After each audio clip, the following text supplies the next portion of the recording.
Hello students, welcome to the Santosha physics classes. তো একটা নতুন ভিডিও নিয়ে আজকে আমি আসছি। সবাই তো আমাকে কোশ্চেন করছিস 2026 এর নিট কিরম টাইপের হবে, মানে এবছরের মতো হবে কি তার আগের বছরের মতো হবে, দ্যাট ইজ 2025 এর মতো না 2024 এর মতো, মানে ইজি পেপার আর হার্ড পেপার।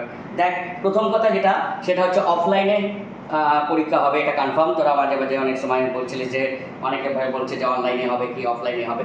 অফলাইনে হবে, এটা কনফার্ম।